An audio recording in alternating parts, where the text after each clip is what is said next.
How to Master the Art of Living with Others, a Stoic Guide. Inspired by Dale Carnegie, reforged in the furnace of reason. Part 1. The foundation of influence lies in self-mastery. To live well among others, we must first conquer ourselves. The Stoics teach that true power arises not from bending the world to our will, but from aligning our will with what is within our control. Men and women clamor for influence, yet they stumble because they crave the approval of others, a fleeting shadow beyond their grasp. To win friends and wield influence, begin with the one realm you command, your own mind. Consider this. When you meet a stranger, your tongue often rushes to speak of yourself, your deeds, your woes, your desires. Yet, what does this achieve? The other grows weary, for their soul, too, yearns to be seen. The Stoic does not seek to be the loudest voice, but the calmest presence. Epictetus bids us, let silence be your first gift. When you withhold the urge to boast or complain, you create a space where others may step forward. This is no mere tactic. It is the practice of temperance, a virtue that draws men to you as naturally as rivers flow to the sea. Carnegie observed that people cherish their own names above all sounds. The Stoic sees wisdom here, not as flattery, but as recognition of nature. To call a man by his name is to affirm his existence, to honor the spark of reason within him. It costs you nothing, yet it yields a bond stronger than gold. When next you meet another, let their name linger on your lips, not as a tool, but as a gesture of respect. Marcus Aurelius reminds us, what need is there to praise what is already good? The act itself suffices. Now, reflect on this truth. Criticism is a blade that cuts both ways. When you fault another, you stir their defenses, and their heart hardens against you. The Stoics bid us to judge only what lies within our power, our own actions. If a friend errs, ask yourself, have I not erred also? Is my own house so orderly that I may cast stones? To point out flaws is human. To bear them with patience is divine. Instead of rebuke, offer understanding. Say to the one who falters, I, too, have stumbled thus, and watch how swiftly enmity turns to alliance. This is not weakness, but strength. The man who rails against others reveals his own unrest. The Stoic, serene in his inner citadel, needs no such display. When you refrain from censure, you disarm the proud and uplift the humble. Carnegie tells of a merchant who won loyalty by sparing a worker's pride. The Stoic knows this as justice, to see the good in others, even when veiled by error. Yet, self-mastery demands more. You must guard against the flattery that tempts lesser souls. To heap praise without cause is to peddle falsehood, a vice beneath the rational mind. Instead, seek what is truly admirable, courage, kindness, perseverance, and acknowledge it plainly. I see in you a steady hand amidst the storm, you might say, and mean it. Such words, rooted in truth, bind others to you not by deceit, but by the shared pursuit of virtue. Begin here, then. Each day, practice silence over self-praise, patience over blame, and honesty over empty words. The world bends not to force, but to the quiet strength of a soul at peace. Influence is not won by clamor, but earned through the steady rhythm of a life well lived. As Seneca wrote, He who has himself as a companion need fear no solitude. Master this, and others will seek your company without your asking. Thus ends the first lesson. To win friends, begin not with them, but with yourself. Let reason be your guide, virtue your aim, and tranquility your reward. The path is long, yet each step brings you nearer to a life of harmony with all. Part 2. The art of listening as a path to virtue. The Stoics hold that wisdom begins in stillness, and nowhere is this truer than in the act of listening. Men rush to fill the air with their own voices, believing that to speak is to be heard, to be known, to be valued. Yet, the wise know that to listen is to wield a greater power, not over others, but within oneself. He who masters the ear masters the heart, both his own and those around him. Carnegie tells us that people hunger to be understood, to unburden their thoughts to a willing soul. This is no mere quirk of nature, but a reflection of our shared humanity. The Stoic sees it thus. Every man carries a spark of reason, and to listen is to honor that spark, to grant it space to breathe. When you turn your full attention to another, not with impatience, nor with a mind already crafting your reply, you practice a form of justice. You say, without words, you are worthy of my time. Consider a friend who speaks of his troubles. Your instinct may be to interrupt, to offer counsel, to prove your own worth. Resist this. Epictetus teaches, we have 2 ears and 1 mouth so that we may listen twice as much as we speak. Let the other pour forth his tale, be it of triumph or sorrow. Nod, not in haste, but with the calm of one who stands unshaken by the winds of fortune. Your silence is not empty. It is a mirror, reflecting their words back to them, polished by your presence. This is harder than it seems, for the mind is a restless thing. It wanders to your own concerns, your own replies. Here lies the discipline. To tether your thoughts to the moment, to dwell fully with the speaker. Marcus Aurelius bids us, do what is before you with all your heart. Listening is no passive act. It is a labor of focus, a test of endurance against the ego's clamor. When you succeed, you gain more than favor. You gain clarity, for in understanding others, you better grasp the world. Carnegie recounts a tale of a man who won a stranger's trust by asking questions and letting him speak. The Stoic sees no trickery here, but a natural law. Men are drawn to those who grant them room to exist. Ask, then, of another's life, not with prying curiosity, but with genuine intent. What brought you to this path? You might say, or, how did you weather that storm? Such questions are not tools to flatter, but bridges built of reason, inviting the other to share their soul. Yet beware the trap of feigned interest. The Stoic shuns pretense, for it is a lie that erodes virtue. If you ask, mean it. If you listen, be present. To nod while your thoughts drift is to mock both the speaker and yourself.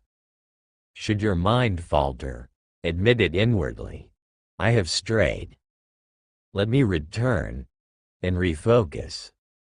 This honesty keeps you steady, and others sense it as a rock senses the river's truth. What, then, of the reward? To listen well is to plant seeds of loyalty. The man who feels heard remembers not your words, but your stillness. He returns to you as to a harbor, seeking the peace he once found. Carnegie saw this in the smiles of those who felt valued. The Stoic sees it as the fruit of living rightly. You need not chase friendship. It follows naturally when you act in accord with nature. Practice this daily. When another speaks, let your first aim be to understand, not to answer. Set aside your own tale until it is sought. If they ask, speak plainly. If they do not, remain content. Seneca writes, "He who seeks to be heard must first hear." In this balance lies influence, not wrested from others, but freely given by them.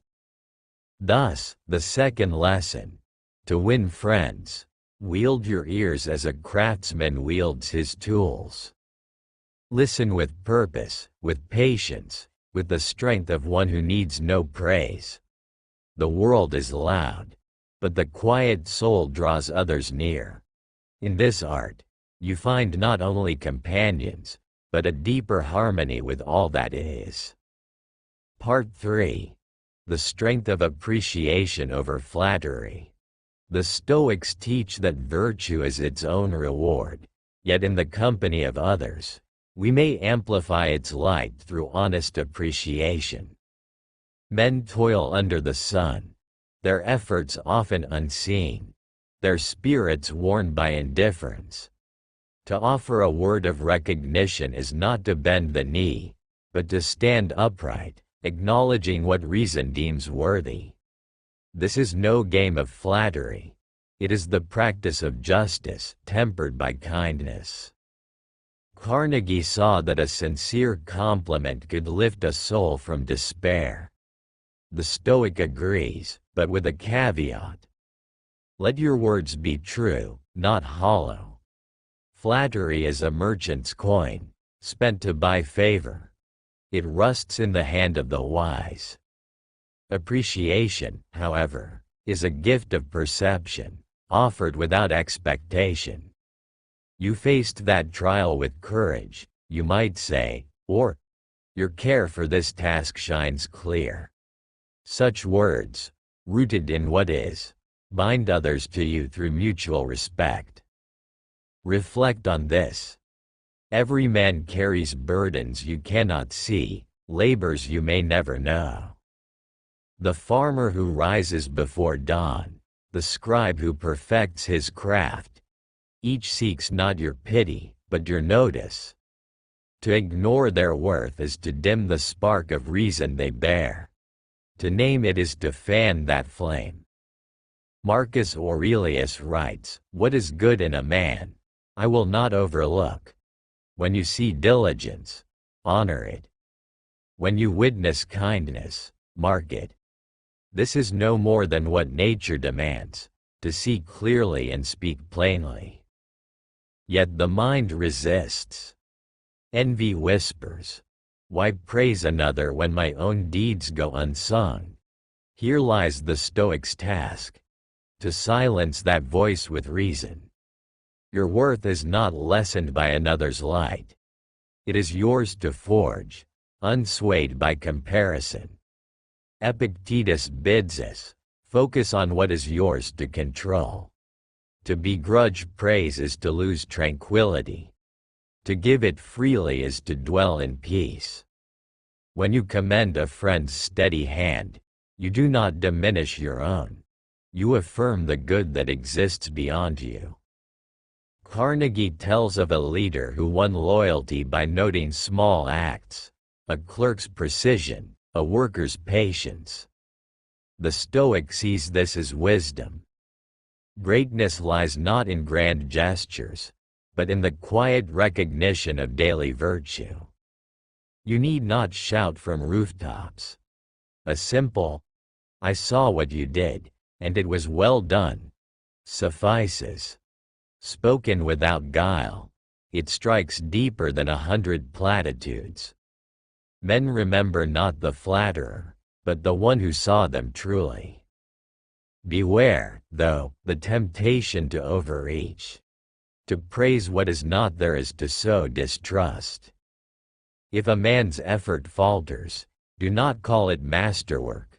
Say instead, "I see your intent, and it is a start. Truth keeps you firm, and others respect the one who will not bend reality to please. Seneca warns, "He who speaks falsely loses himself." Let your appreciation be a mirror, not a mask, reflecting what is real.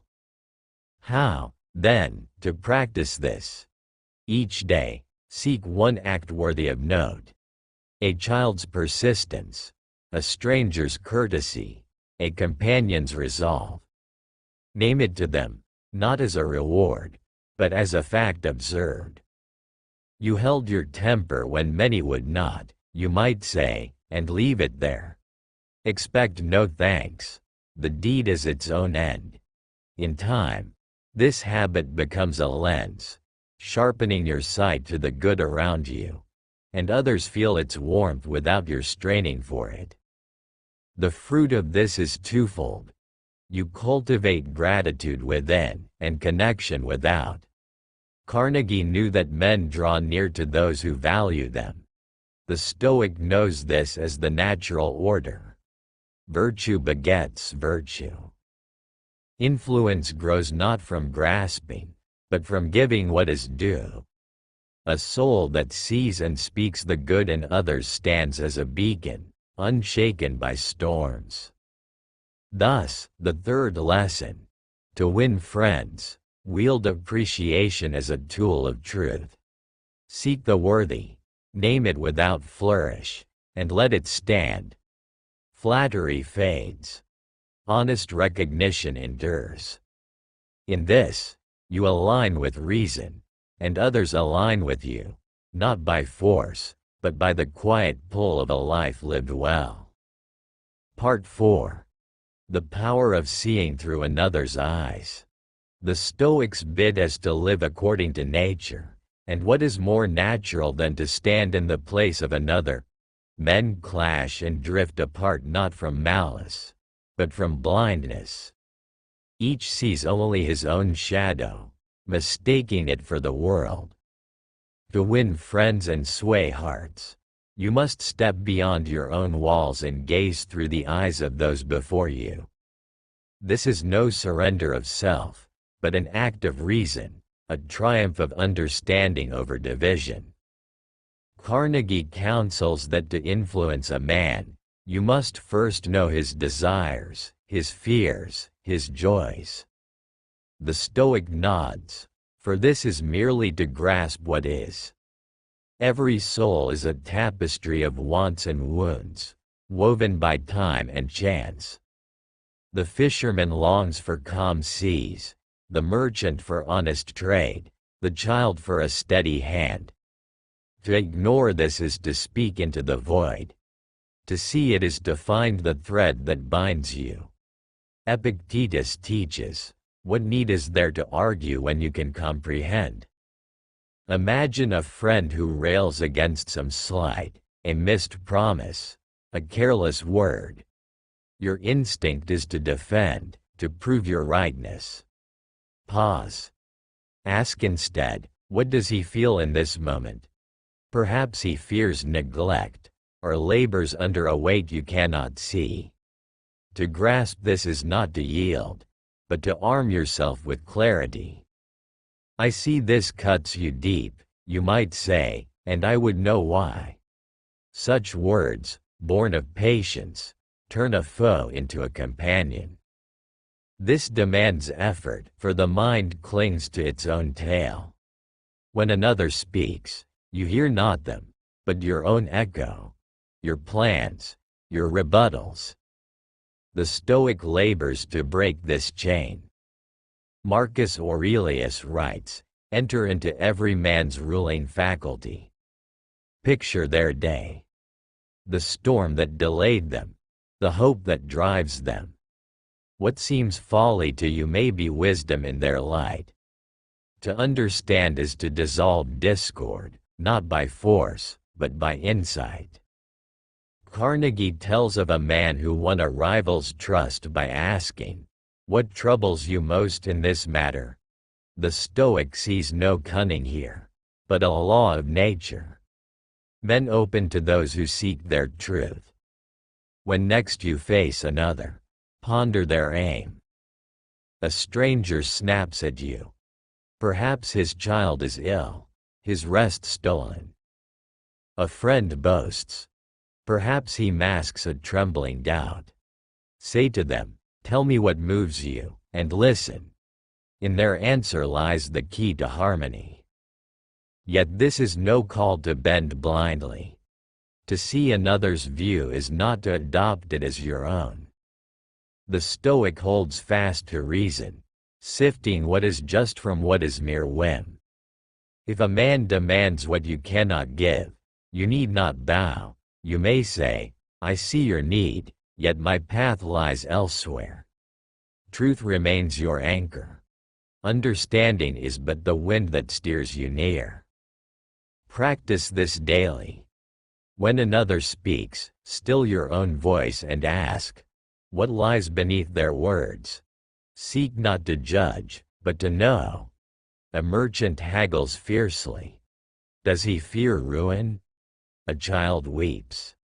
Does she crave comfort? Name their feeling to them. You seem pressed by this, or this joy lifts you high. Such words, spoken without guile, build a bridge where none stood before. Carnegie saw men soften at this. The Stoic knows it as the fruit of empathy guided by virtue. The reward is quiet but sure. He who sees through another's eyes gains not only friends, but wisdom. You learn the currents that move men, and in learning, you grow steady amidst them. Influence flows not from commanding, but from connecting, two souls meeting, not as master and servant, but as travelers on the same road. Thus, the fourth lesson: to win friends, step into their world with open eyes. See what they see, feel what drives them, and speak from that place. This is no artifice, but a discipline of reason, a path to peace with others and within. As Seneca writes, he who knows others knows himself. In this knowing lies the strength to draw all near. Part 5. The discipline of sparing others' pride. The Stoics teach that to live well is to act with justice, and few acts are more just than guarding the dignity of another. Men are fragile creatures, not in body alone, but in spirit. Their pride a brittle shield against the world's indifference. To strike at it is to wound deeply. To spare it is to forge an ally. Influence rests not on proving your might, but on lifting others from the dust of shame. Carnegie observed that a harsh word, however true, breeds resentment, while a gentle one sows loyalty. The Stoic sees this as nature's law. A man clings to his sense of worth as a tree clings to its roots. Strip it away, and he turns from you. Nurture it, and he stands by your side. Epictetus bids us, bear with the faults of others as you bear with your own. When you tread lightly on another's pride, you practice patience, a virtue that bends the world without breaking it. Consider a friend who errs, a missed task, a clumsy jest. Your tongue itches to correct, to proclaim his folly. Resist. Ask yourself, what profit lies in his humiliation? None. The wound festers, and he recalls not your rightness, but your stain. Instead, shield his honor. This went awry, you might say, yet I know your intent was sound. Such words, measured and kind, mend rather than mar. He hears no rebuke, only a hand extended. This is no easy task, for the ego delights in triumph. To point out error feels like victory, a fleeting thrill that crumbles to ash. The Stoic spurns this, seeking instead the steady flame of tranquility. Marcus Aurelius writes, "Be tolerant with others and strict with yourself. If a man boasts falsely, let him keep his tail. If he stumbles, let him rise unmocked. Your silence is not weakness. It is the strength to forego petty battles for a greater peace." Carnegie tells of a leader who won a worker's trust by overlooking a blunder and praising his past diligence. The Stoic nods. To spare pride is to see the whole man, not merely his lapse. When next you face another's fault, pause. Seek what endures beyond the moment, his courage, his effort, and name it. You faltered here, you might say, but your resolve has carried you far. Truth need not cut. It can heal when wielded with care. Yet beware the line between mercy and deceit. To shield pride is not to deny what is. False comfort is a lie that unravels. If a man's error demands reckoning, face it squarely, but softly. This cannot stand, you might say, yet I trust you to mend it. Reason guides you, neither to crush nor to coddle, but to uphold what is just while granting room to grow. Seneca warns, "He who spares all faults spoils all virtue." Balance is your aim. Practice this daily. When another trips, let your first thought be, "How may I lift him?" A stranger spills his wares. Help him gather them, not with pity, but with quiet aid. A friend misspeaks, smile, not sneer, and steer the talk elsewhere. These acts cost you little, yet they build a fortress of goodwill. Carnegie saw men rally to those who spared their shame. The Stoic knows this as the fruit of living rightly. Others trust the one who does not trample them. The reward is subtle but profound. He whose pride you guard becomes your mirror, reflecting back the respect you gave. Influence grows not from dominance, but from dignity shared. You need not shout your worth. Your actions whisper it, and others hear.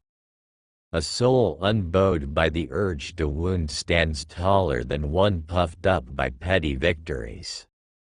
Thus, the fifth lesson: to win friends, tread gently on the ground of pride. See the man beneath the mistake, speak to his strength, and let him rise. This is no flattery, but a discipline of justice, a path to harmony with all. As Epictetus writes, "What need is there to tear down what you can build up? In this sparing lies the quiet power to draw others near." Part 6. The virtue of inspiring others to greatness. The Stoics hold that the highest good lies in living virtuously, and what greater virtue is there than to awaken the same in others? Men drift through life, tethered to small aims, their potential dimmed by doubt or habit. To win their hearts and guide their hands, you must stir the spark within them, not by command, but by kindling their own desire to rise. This is no flattery of the weak, it is the call of reason to the noble. Carnegie saw that men bloom under expectation, that a word of faith can lift them beyond their own sight. The Stoic agrees. Every soul harbors a capacity for excellence, veiled by fear or sloth. To name it is to summon it forth. You have a steady mind for this, you might say, or I see in you a will that endures. Such words, spoken with conviction, plant a seed, not of your making, but of their own. Epictetus teaches, men are disturbed not by things, but by their opinions of them. Shift their opinion, and you shift their path. Picture a friend who hesitates, a task looms, and he shrinks from it. Your instinct may be to push, to demand. hold back. Instead, paint him a mirror of his own strength. This is hard, you might say, yet I recall how you faced worse and stood firm. You do not carry him. You remind him of his legs. He steps forward, not for you, but for the self you helped him see. This is justice. To grant each man his due, including the chance to be more. This requires discernment, for the mind resists empty praise. To inspire falsely is to mock. Words must rest on truth, not air. Marcus Aurelius bids us, speak what is, and let it stand. If a man toils well, say, your labor shows a craftsman's heart. If he falters but strives, say, your effort is the root of mastery. Tie your faith to what exists, however small, and he will reach for what might be. The Stoic does not invent virtue, he uncovers it. Carnegie tells of a teacher who turned a boy's mischief into purpose by naming him a leader. The Stoic sees wisdom here. Men rise to the image you hold before them. When next you meet another, seek their ember, patience in a storm, care in a quiet act, and fan it. You could guide others with this, you might say, and mean it. They hear not your voice, but their own, echoing back with new force. Influence flows not from you, but through you, a conduit of their awakening. Yet guard against impatience. The seed you plant may not sprout today. Men cling to old skins, fearing the stretch of growth. Press not, nor despair. Seneca writes, time reveals what haste obscures. Offer your vision once, clearly, and let it rest. If they turn from it, your task is done. If they grasp it, your bond deepens. Your peace lies not in their choice, but in your own, a calm faith in what reason bids you do. Practice this daily. Look for one soul adrift and call forth its light. A stranger labors unnoticed. Say, your work steadies this place. A friend doubts her worth. Say, I've seen you lift more than you know. Speak not to please, but to reveal. Carnegie knew men crave such faith. The Stoic knows it as the natural pull of virtue seeking itself. In time, this habit sharpens your eye, and others seek the clarity you bring. The fruit is twofold. You gain companions who strive beside you, and you refine your own soul. To inspire is to align with nature's order. Each man a spark, each spark a fire when tended. Influence grows not by force, but by awakening what sleeps. A soul that lifts others stands as a pillar, unshaken by winds of envy or pride. Thus, the sixth lesson: to win friends, summon their greatness with honest eyes. See their potential, name it truly, and let them claim it. This is no trick, but a labor of virtue, a path to a world of striving souls. As Marcus Aurelius writes, what is man but reason in action? In this calling forth, you draw all nearer to the good. Part 7. The calm of yielding without breaking. The Stoics teach that wisdom lies in knowing what to hold and what to release, and nowhere is this clearer than in the dance of human will. Men cling to their notions as to driftwood in a flood, fearing loss more than they seek truth. To win their trust and bend their course, you must often yield, not in defeat, but in strength, granting them the small while guiding them to the great. This is no cowardice. It is the art of reason prevailing over strife. Carnegie saw that to argue head-on is to build a wall, while to concede a trifle opens a gate. The Stoic nods. Contention stirs the passions, clouding the mind, yet a quiet step aside clears the air for understanding. When a friend insists on a point, be it a plan, a belief, your urge is to resist, to prove your ground. Pause. Ask, what harm lies in letting this pass?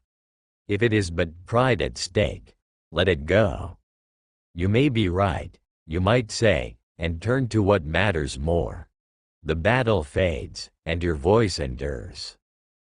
Picture a merchant who haggles fiercely over a price. You could dig in, matching stubbornness with stubbornness, until both are spent. Instead, yield the coin and seek his aim.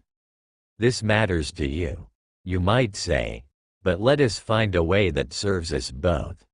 He keeps his dignity, and you keep the thread of trust. Epictetus teaches, you cannot control another's will, only your own. To bend where you can is to stand firmer where you must. This demands mastery, for the ego bristles at surrender. To give way feels like loss. A shadow the Stoic dispels with light. Marcus Aurelius writes, what need is there to oppose what does not wound you? If a man's error harms no one, let it stand. If it dims the good, guide it gently.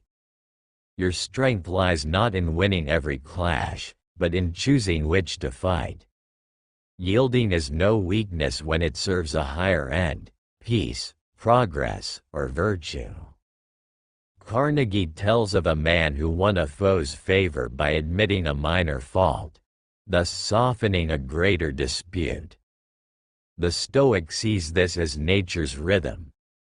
A river bends around stone, yet carves the valley still. When next you face resistance, seek the petty ground to cede. I misspoke here, you might say, or your way fits this moment. The other, unthreatened, hears your next words with an open ear. Influence grows not by force, but by flow. Yet guard against spinelessness. To yield all is to lose your compass. Reason must steer. If a man's course veers to ruin, his own or others, stand firm, but calm. I grant you this, you might say, yet here I cannot follow, for it defies what is just. Truth is your root. Concession is but a branch, offered to keep the tree whole. Seneca warns, he who bends too far breaks. Discernment is your shield. Practice this daily. When another presses, weigh their want against your aim. A friend demands a hasty choice. Say, take this step as you will. I'll join you at the next. A stranger insists on his tale. Nod, and steer to common ground. These acts cost you little, yet they weave a fabric of trust. Carnegie knew men cling to those who ease their grip.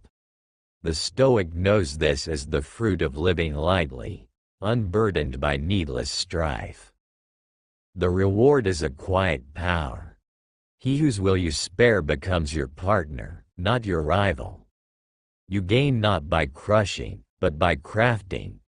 A harmony born of mutual respect.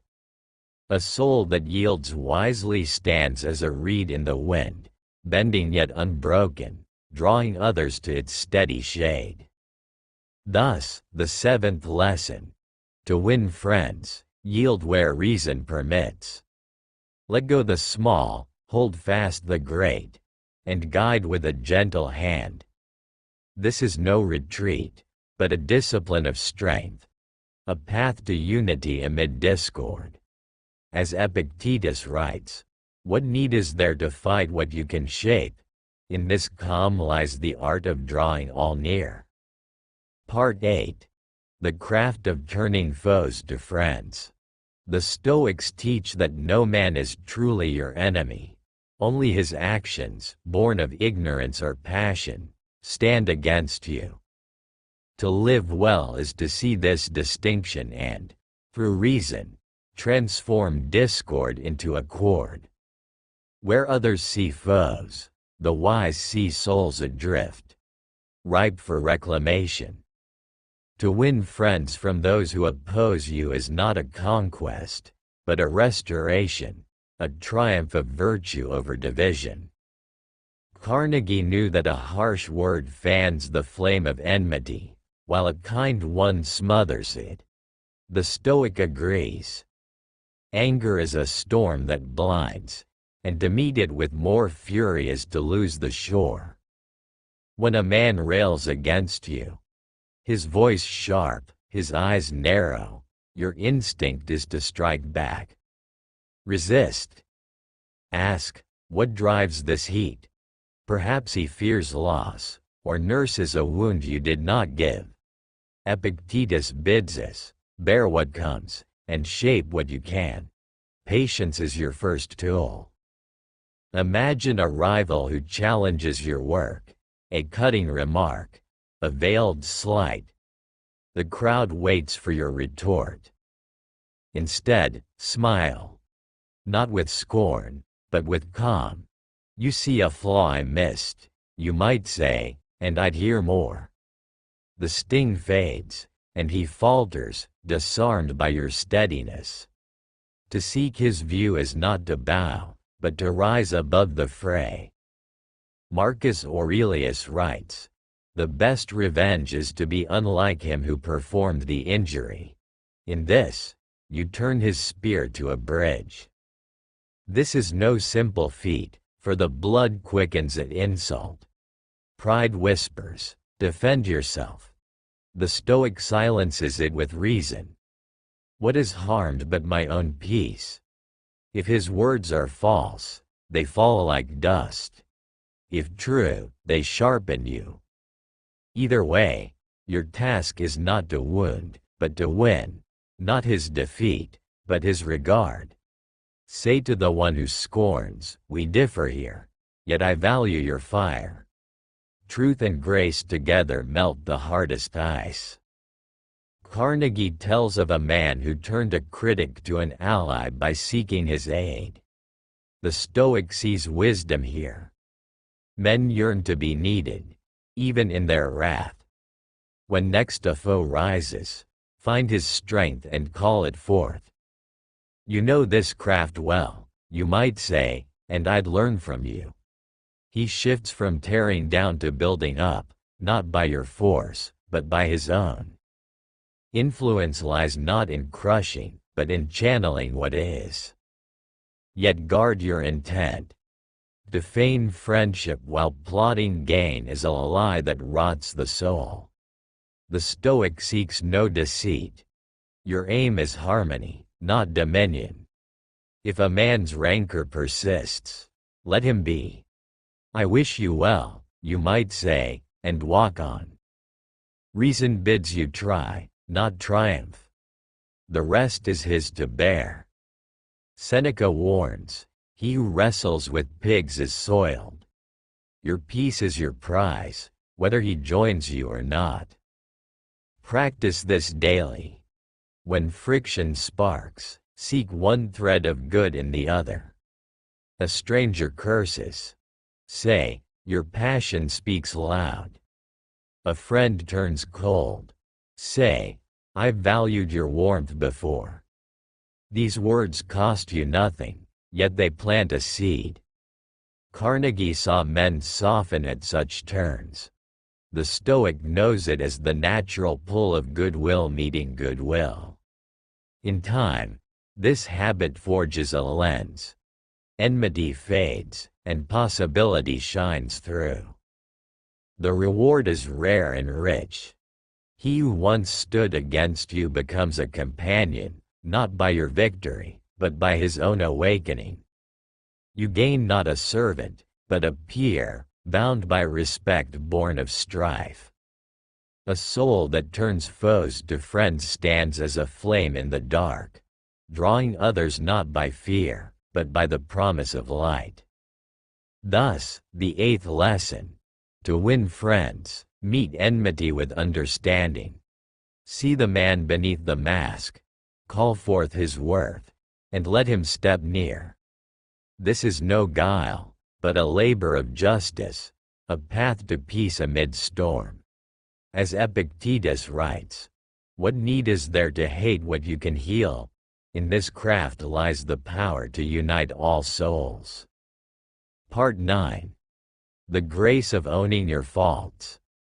The Stoics teach that to live justly is to see yourself clearly, flaws and all, and to act from that truth. Men stumble not in their errors, for all err, but in their refusal to name them. To win friends and hold their trust, you must wield the courage to admit when you are wrong, not as a plea for mercy, but as a stand for reason. This is no groveling. It is the mark of a soul at peace with itself. Carnegie saw that a swift apology disarms anger and builds bridges where pride would burn them. The Stoic agrees. To cling to a mistake is to chain yourself to illusion, while to own it frees you and those around you.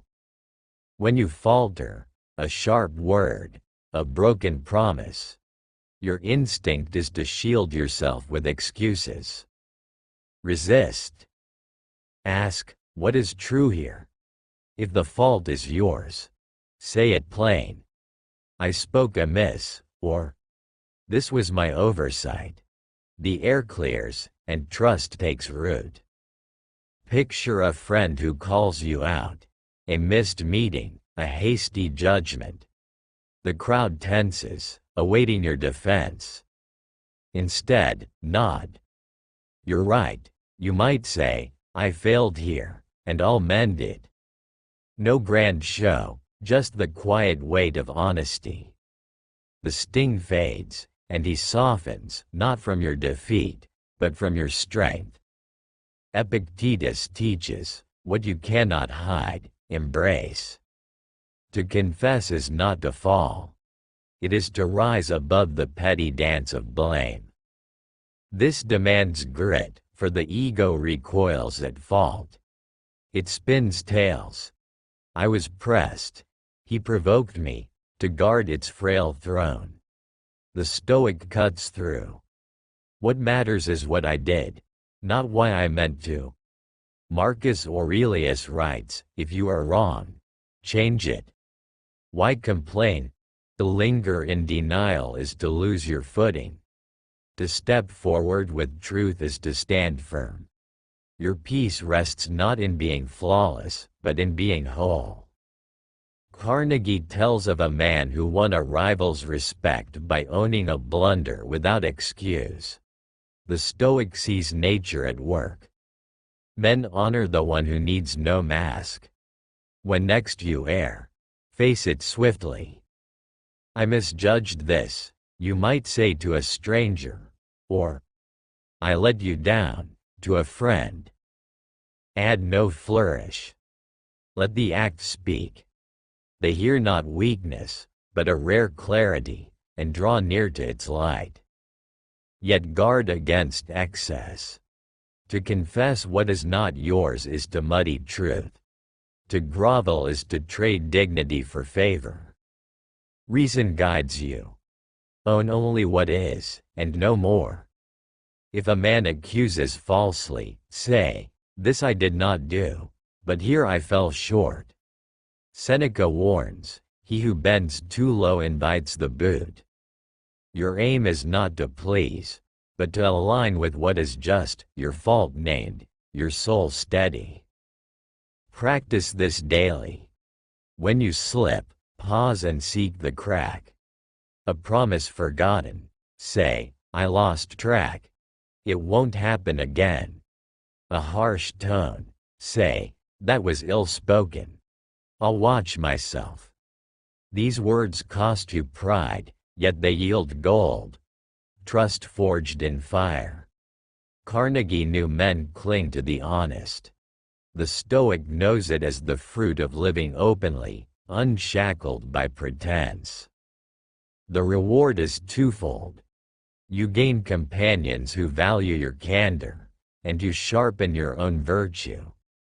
To own your faults is to master them, to turn weakness into strength. Influence flows not from perfection, but from the quiet power of a man who fears no mirror.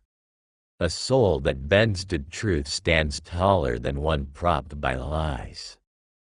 Thus, the ninth lesson: to win friends, claim your errors with steady voice.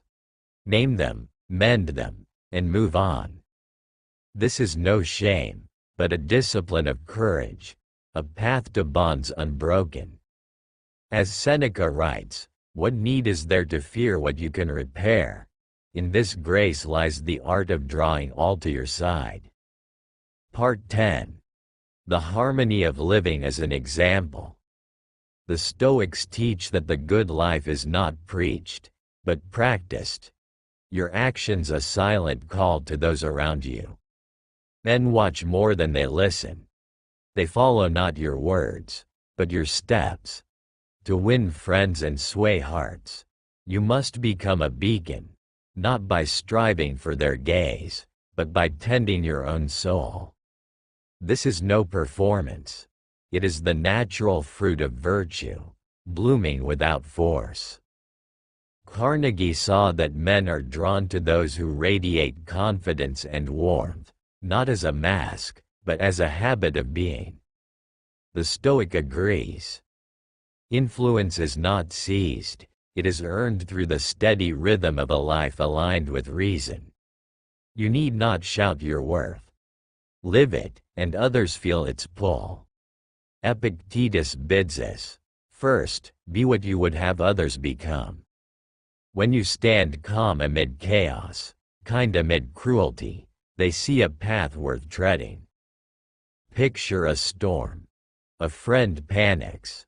A stranger lashes out. Your instinct may be to match their heat or retreat. Instead, hold your ground with quiet strength. This will pass, you might say, your voice steady, your hands still. You do not chide their fear nor flee it. You meet it with a presence unshaken. Marcus Aurelius writes, "You have power over your mind, not outside events." In this mastery, you offer not just comfort, but a mirror of what they might be. This is no light task, for the world tests you daily. A slight stings, a burden presses, your temper flares, your resolve wavers. The Stoic labors here, to forge a self that bends but does not break. Each moment you choose patience over rage, honesty over deceit. You build a foundation others cannot help but notice. Carnegie tells of a man whose cheer lifted a room. The Stoic knows this as the natural glow of a soul at peace. Yet beware the trap of pride. To live well is not to court applause. It is to serve what is right, whether seen or unseen. If men praise you, accept it as wind accepts the branch, neither seeking nor shunning it. Seneca warns, he who chases fame loses freedom. Your aim is not their eyes, but your own alignment with nature. When you act justly, they follow not you, but the good you reflect. Practice this daily. Let each deed be a stone in your tower. Greet a stranger with warmth, not haste.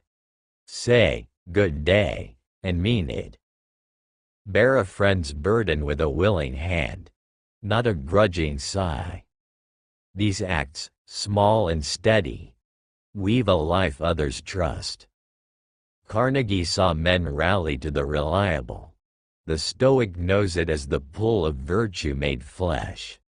In time, this habit becomes your nature, and they seek your shade without your asking. How, then, to guide? Not by decree, but by invitation. When a friend falters, say, "I've walked this road. Come, I'll show you." When a foe softens, Meet him halfway with open hands. Your example is your voice. Speak through it, and they hear. Influence flows not from force, but from the quiet power of a life they wish to echo. A soul that lives thus stands as a star, guiding without grasping. The reward is the richest yet. You gain not just friends, but a world in harmony with your own. You need no throne. Your presence is enough. Those who walk beside you do so not from duty, but from desire, drawn by the light of a man who needs no other. This is the end of mastery. To live so well that others live better for it. Thus, the 10th lesson. To win friends, be the man worth winning. Let your life be your argument, your virtue your bond. This is no trick, but the culmination of reason, a path to unity with all. As Marcus Aurelius writes, what need is there to persuade when you can show? In this harmony lies the truest art of living with others. Here are short conclusions for each of the 10 parts of How to Master the Art of Living with Others, encapsulating the key lessons in a concise, Stoic-inspired style. Part 1.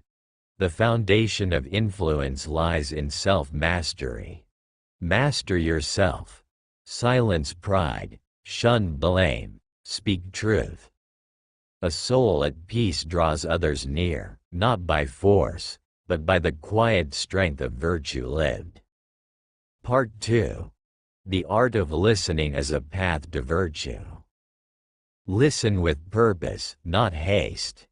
In stillness, you honor another's spark, forging trust through patience, a bond born of reason, not clamor. Part 3. The strength of appreciation over flattery.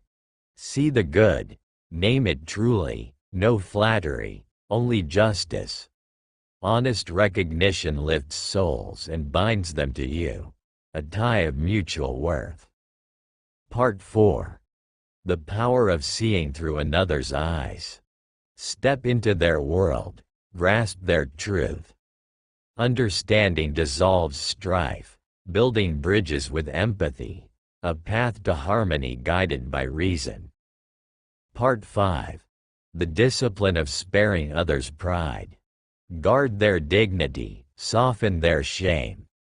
To spare pride is to wield justice, turning wounds to loyalty with a steady, gentle hand. Part 6. The virtue of inspiring others to greatness. Call forth their light, name their strength. Inspiring greatness ignites souls, binding them to you through shared pursuit of the good. Part 7. The calm of yielding without breaking. Yield the small, hold the great. Reason bends without breaking, guiding others to peace with a calm that shapes, not shatters. Part 8. The craft of turning foes to friends. Meet enmity with understanding, summon their worth. Foes become allies not by conquest, but by the quiet pull of goodwill restored. Part 9.